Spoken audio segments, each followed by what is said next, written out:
Hi guys, Brandy here. Welcome back to my kitchen. This is sewing back. And not sewing, I've had a lot of questions. Not sewing like we're sewing things. Sewing, S-O-W-I-N-G, like we are sowing the seeds of life. Certainly seeds in the garden, but when I was thinking of a name to call this channel, I spent a lot of time thinking a lot about my grandmothers in particular who sewed into me. And not just grandmothers, other people. Typically they were elder people, older people than me, maybe teachers, church folks, just different people who poured into me. And so they sewed into me life. Things of life. And so I want to sow back. I want to pay it forward. And so I named the channel Sewing Back. So no, I'm not sewing, and people who know me, I can do a little, but typically it's pretty comical when I've had to sew, S-E-W-I-N-G, when I've had to sew clothing or outfits or costumes mainly for my kids. It's pretty hilarious. I still don't understand shoulders, and I don't think I ever will. So I don't know that you'll be seeing a lot of that on this channel.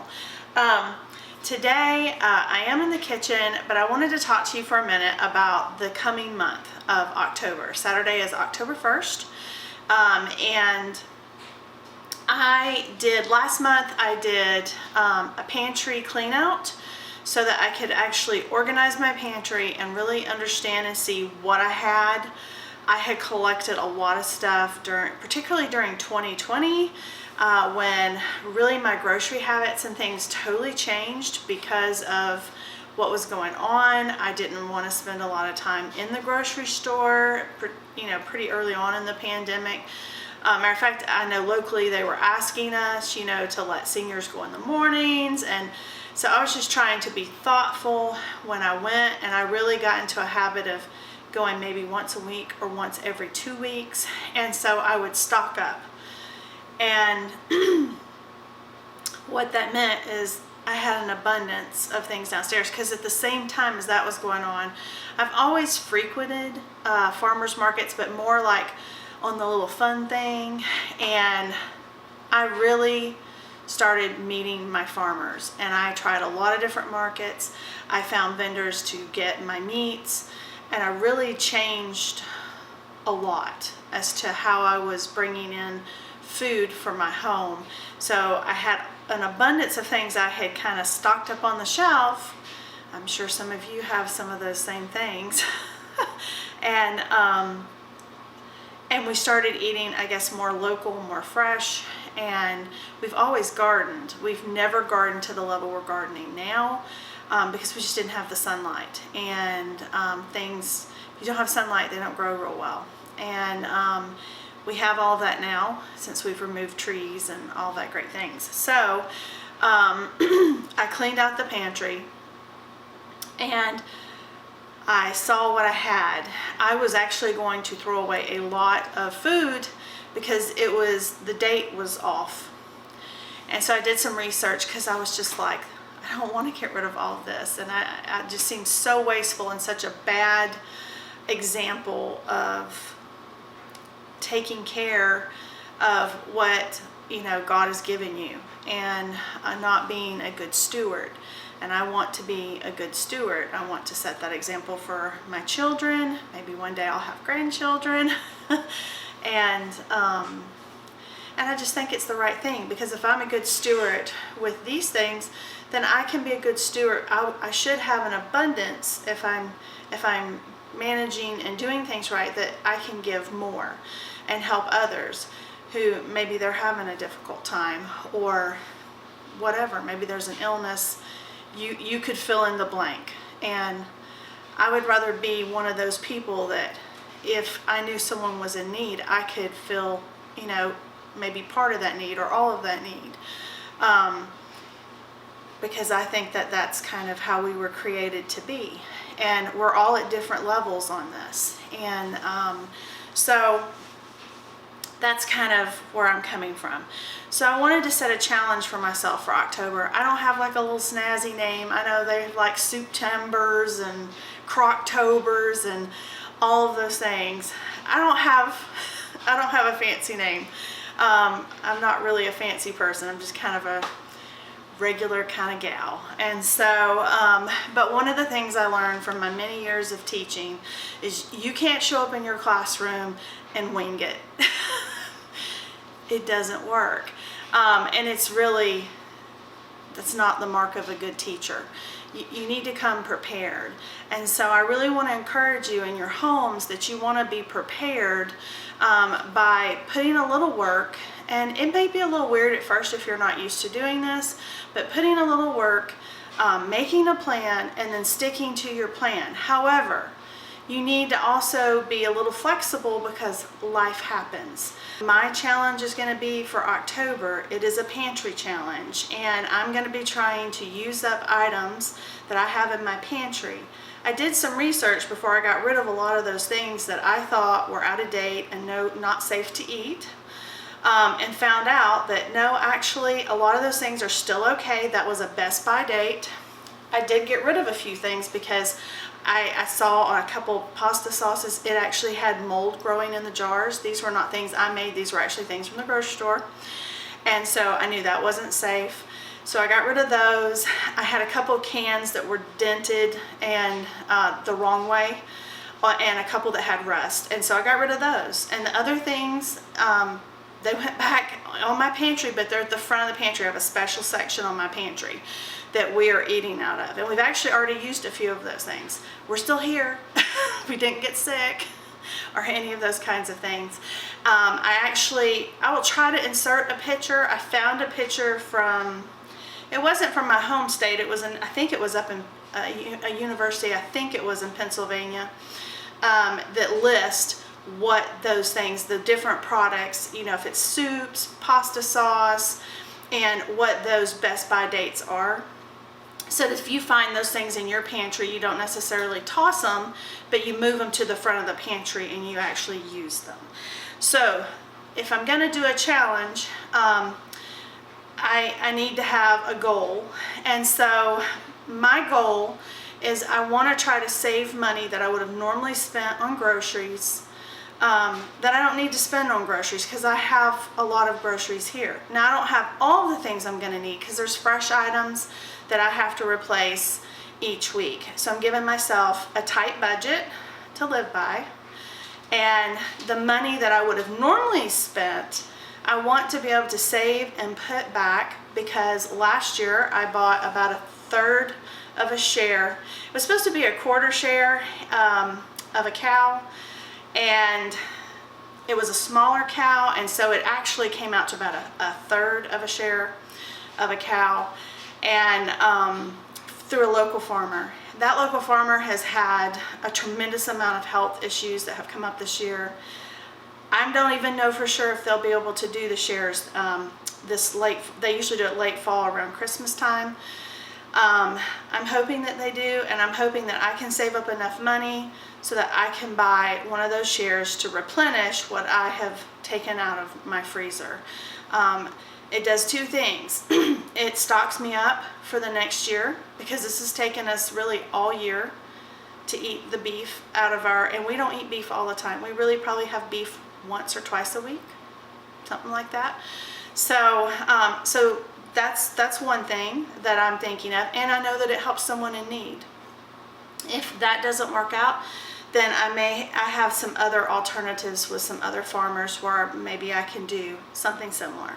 So that's kind of what I'm thinking. I'm also thinking that the holidays are coming up, things are expensive, and it never hurts to have more money put back. And so that's kind of what I'm doing. That's kind of my challenge here.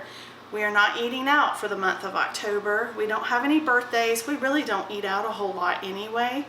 I have food allergies, so it makes it challenging. There's a few places I can go, but we typically save those for special occasions, and typically like when one of our kids has a birthday, they get to pick and we go out.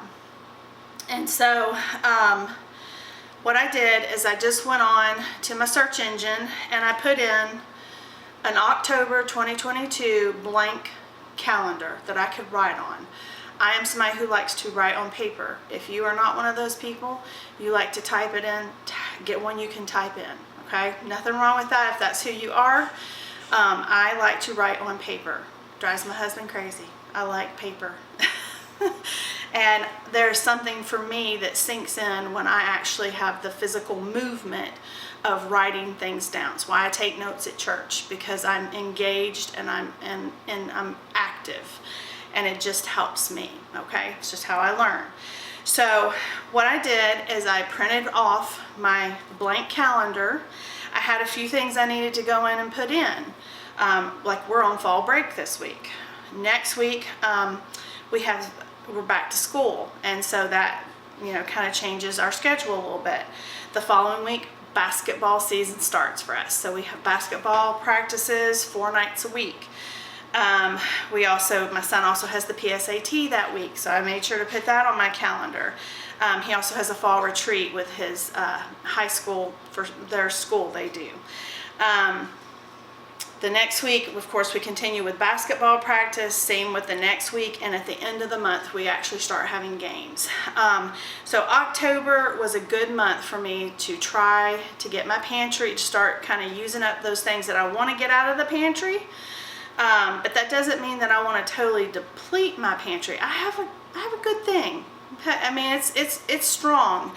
And so I'm not really going to be, this month, I'm not really going to be packing up on the pantry. I'm going to be trying to eat things out of the pantry. I also have canned foods I did last year from our garden. And I have some soups already done, some tomato bases already done. And those have about 18 months if you follow the ball canning lid guide. And so those are some of the things that we'll try to go through. I'm hoping to use some of those, incorporate some of those in my dinner, but also for lunches, because like I said, I have a couple that are already soups that I did from scratch, and they're delicious, and that's an easy, you know, open it up, heat it up, make some cornbread or something, you got a meal. So what I did is, there are certain items, I still have some kids at home. There are certain items that my kids expect to have every week for dinner.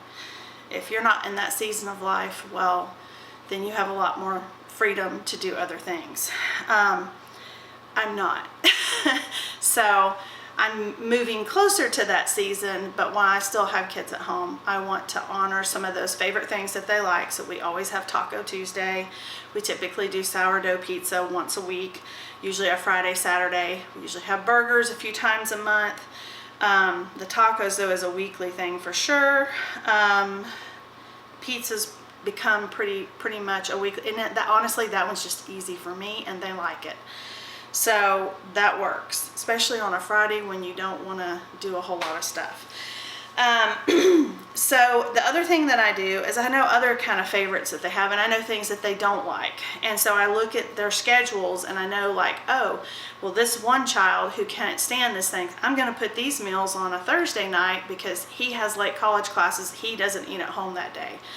And that's when I'm going to have certain items.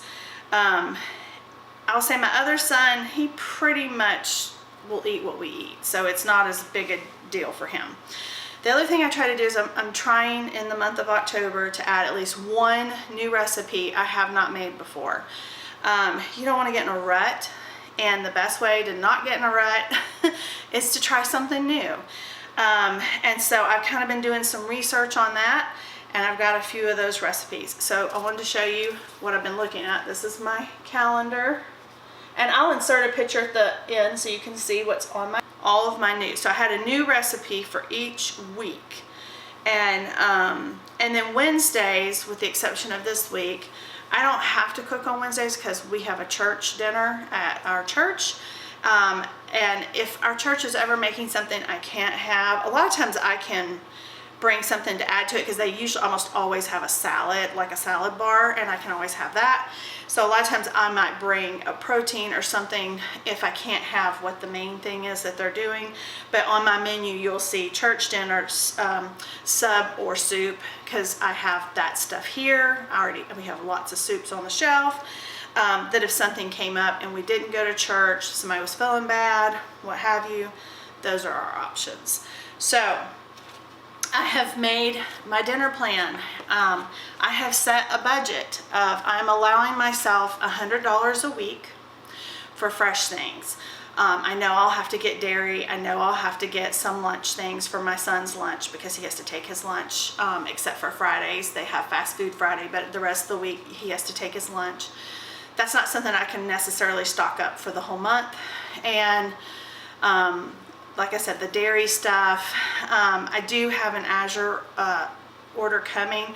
I was going to try to order dairy and freeze it, and the stuff that I found, they sold out. And so it was sold out before I could even order. So I thought, no, I'll just up my budget a little bit to include dairy. I'm not going to be real worried about household supplies, because I'm pretty well stocked up on that. So that won't be coming out of my food budget. This does not include anything for my animals. They have their own budget. But this will not include things like soaps and all that, because I don't need it. We have all that on our shelves already. And so I don't need to buy that. So essentially, I'm hoping to spend $400 this month, with the exception of, I do have an Azure haul that is going to come in October. It came out of my September budget, so it's not coming out of my October budget.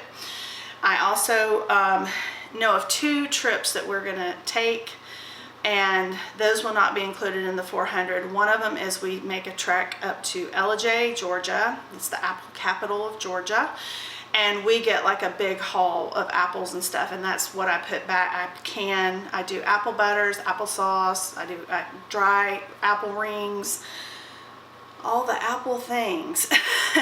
And so I'm not going to use the $100 for that. That is something separate to put on my pantry, that we do every year. As a matter of fact, we usually go once a month, once in September, October, and November, because there's different apples that come in that we like. But we missed our September trip because we went to North Carolina. So I know that will happen at some point in October. We're also very interested in going to the State Farmers Market. I was listening to the Ag Report on Sirius XM. They have an ag report that comes out. They actually have an agricultural channel you can listen to. And it's fantastic, because it goes across the different parts of the United States, and it tells you about the crops and, you know, how things are going. We know that there's been drought in certain places, but I got to hear last week's report, and they were specifically talking about corn in Georgia. We did successfully grow some corn. We didn't grow enough to put back. We were able to eat it and enjoy it, but I would like to be able to have some to put back. That was something I was hoping we would have this year on our own. We didn't, but they actually had a good crop here in Georgia, and I feel like that's where I'm going to get the most bang for my buck. And we just kind of wanted to go and see, if we took a little money, what could we get at the State Farmers Market. It's been a long time since we've went to the State Farmers Market, because we typically go to the smaller farmers markets. But that is one thing, is we're in harvest that we are wanting to do. And so that won't come out of my $100 a week for the month. And so that would be a separate thing. And, you know, if it happens we don't get to go this month, then we don't. But that's kind of what we're planning for, and been talking about wanting to go and see what we could get. I also, because I kind of wanted to have an idea too, how different is that from going to the local markets. Now, as far as my $100 a week goes, that will include the grocery store, you know, going for food, or if I go to my small farmers markets to get stuff. Okay, so that's kind of my challenge, and that was kind of what my video was about today. One of the things I'm starting on today is and I want to leave you with this so you have a helpful tip. And first tip was hopefully to make a plan make a budget. You may not be able to do $100 a month. You may be able to do it cheaper, make a budget and try to stick to it. And I think one thing I will tell you, it's really helpful. It totally changes your mind when you go into the store and you only have cash. If you only have that cash that you're going to be a lot more mindful of what you're putting in your buggy, and it will help you be a little bit more disciplined about sticking to your list. So I have my menu plan, and then I will make a grocery list off of what do I need to get for my menu plan. To be quite honest, sorry, that's my coffee machine. It just periodically does that. Most of this I don't have to buy, other than I might need milk, cheese, something like that, or maybe some vegetables. But the primary stuff for my menu I already have, and that's kind of the point.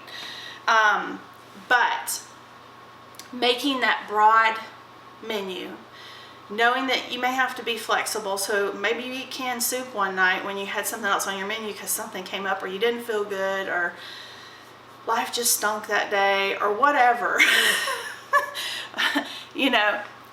Use that, have flexibility, but try not to have flexibility in your budget. Try to really stick to your budget. And I think the second helpful thing I'd say is whatever you normally spend that you're going to be saving on your challenge, your pantry challenge, take that out in cash and put it aside.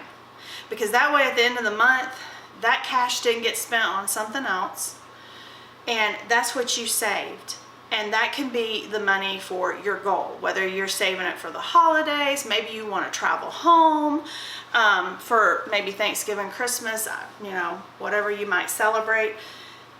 That's great. Maybe you're saving up for something you want done, for your house. Maybe you're saving up for something, maybe you need medical or whatever. That's my tip, is that you would save the money in cash away from your other stuff.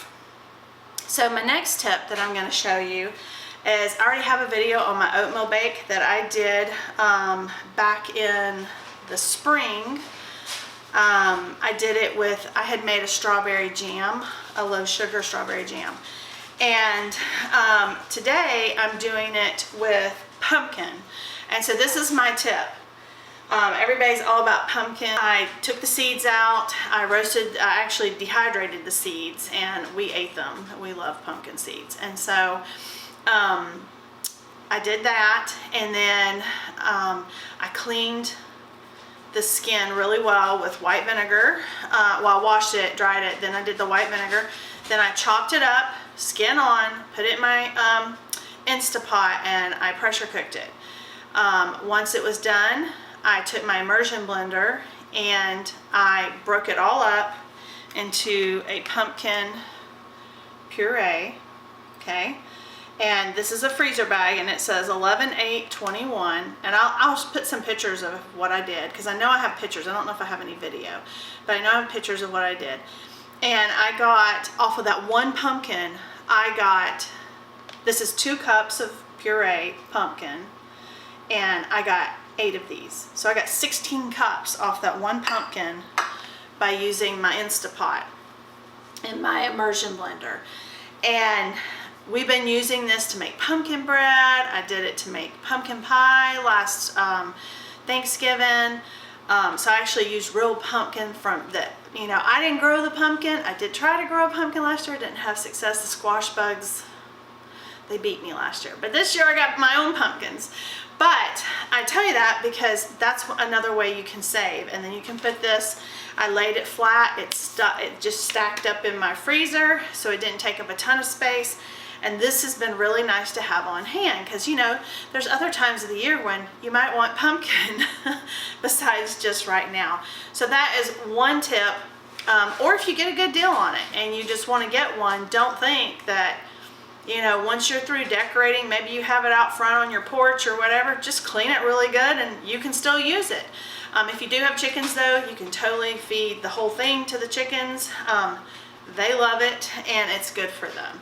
So what I'm doing is I'm doing my oatmeal bake, But instead of using an applesauce or an apple butter, which is what I typically put in here, I am actually using my pumpkin puree, okay? So let me show you. Okay, so what I have in my pan here is I did 4 cups of gluten-free oats. These were actually some of my Azure Standard oats. I put in 2 teaspoons of cinnamon. I did a little fresh ground nutmeg over the top because I had that. I put, because this is all my dry ingredients, 1 teaspoon of salt, and that's all my dry ingredients.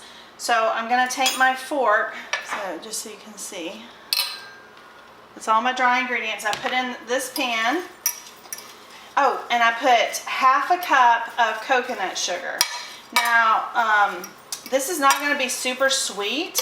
So if you want it to be a little sweeter, then you may want to put in some more. You could use brown sugar. Coconut sugar is a little bit lower glycemic index, so I prefer to use that. And it's plenty sweet for us. You could also, if you had honey and you want to use honey, you could do honey or any of those things. But that's all my dry ingredients. I've tried to incorporate all the dry. And then the wet ingredients, I had about a cup left of my kefir, pumpkin spice kefir. So I used a cup of that to a cup of milk, because you need 2 cups of some kind of milk, coconut milk, whatever you like to use. This recipe calls for 10 eggs. So I've already put that in here, and I put 2 teaspoons of vanilla in here, and I've got that blended up, and I'm fixing to add my pumpkin puree, and it's you need 2 cups, or that's the equivalent. It's pretty close. It's the equivalent of 1 can if you're using a canned pumpkin, because you could do that. Maybe you have that on your shelf. But I had the fresh, and I'm trying to use this up because I'm going to do my little hack for next year with my pumpkins. Well, with some of my pumpkins, because I actually grew a good bit. It was pretty fun. I actually got to take one of the pumpkins I grew to my niece in North Carolina, and she decorated it. And that was fun. Okay, so I've got my pumpkin puree in here. And all I'm going to do is pour it in here.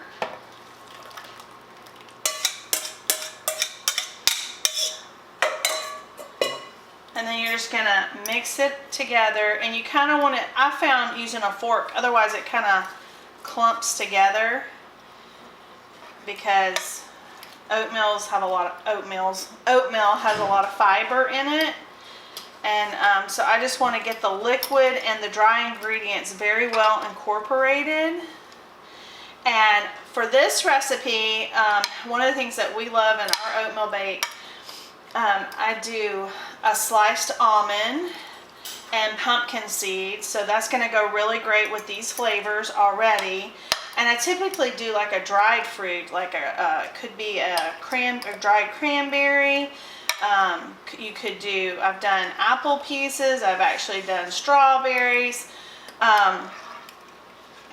blueberries, whatever your theme is for your oatmeal bake.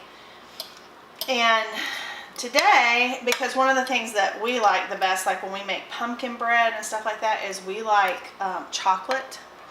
So I'm actually going to use some of the Lily's I always use Lily's because it's sweetened with stevia, and it also has a good fiber content as well, and so it's not going to have a heavy load on your blood sugar if that's an issue for you.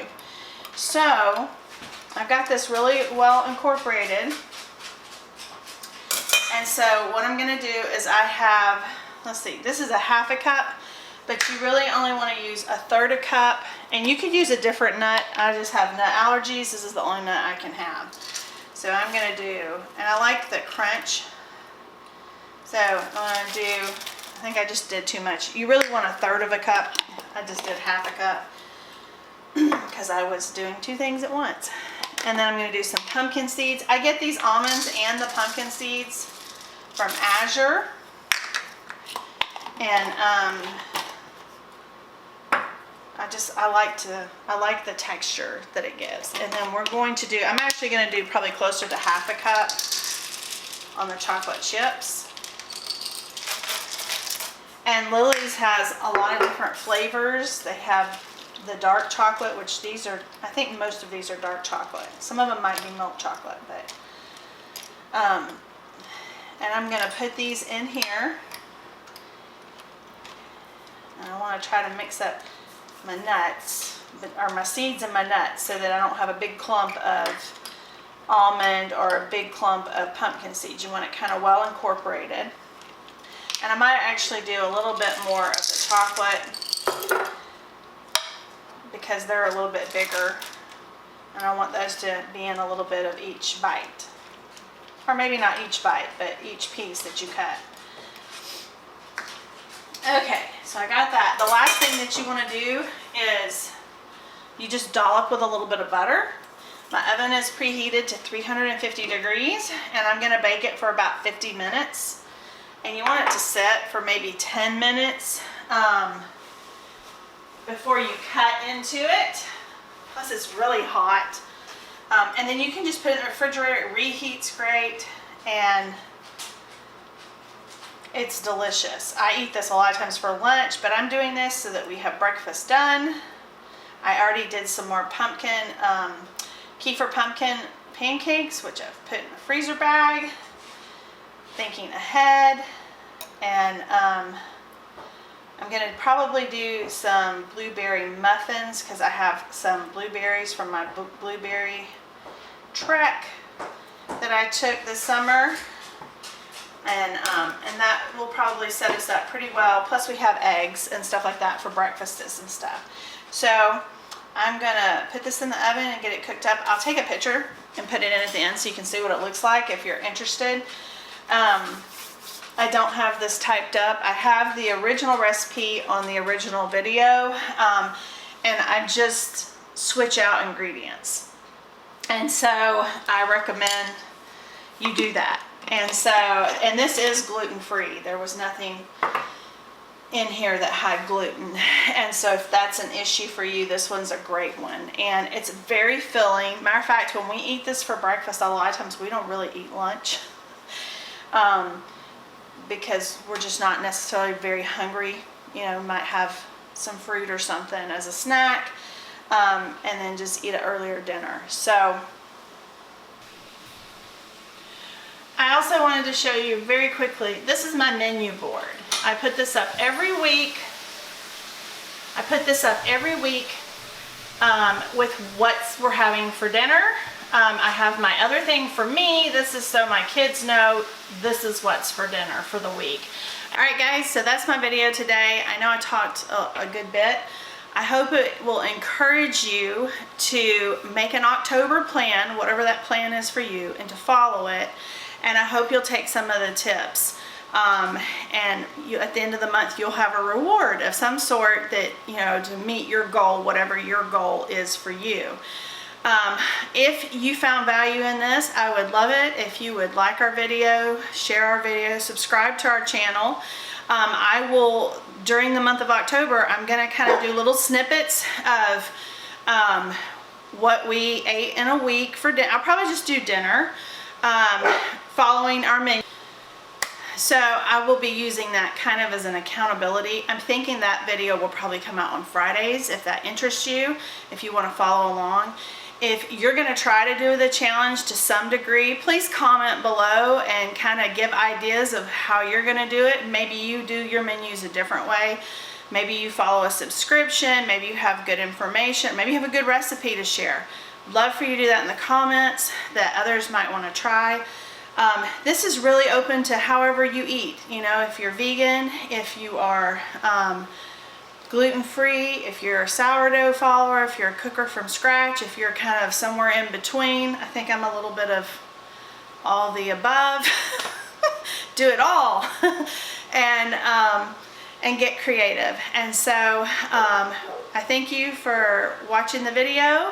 I thank you. I'm growing on the channel, and I appreciate that. I appreciate you guys being here. I appreciate the comments and questions.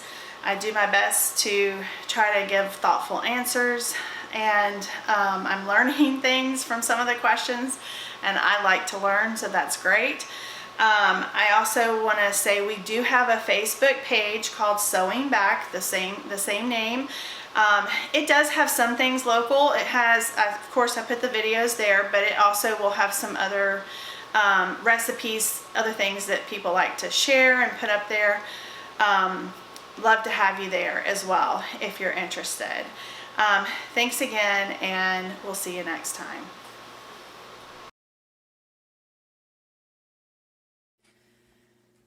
Alright guys, I just wanted to show you real quick what the pumpkin oatmeal bake looked like. It smells amazing in my house. It smells better than pumpkin bread. So I'm excited to give this a try. I just pulled it out of the oven, so it needs to sit, but just wanted to show you what it looked like when it got finished. And I cut this up. This will get us definitely probably through the weekend for breakfast. Maybe Monday too, depending on how fast it goes.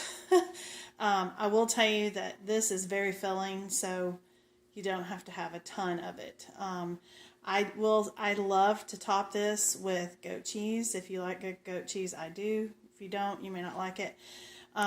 It's also good if you want to put a little maple syrup, if that's your thing, honey. But I can just eat it straight up like it is. And so I hope you might give this a try, and if you have something, a breakfast recipe that I could put in my October challenge, please leave it below.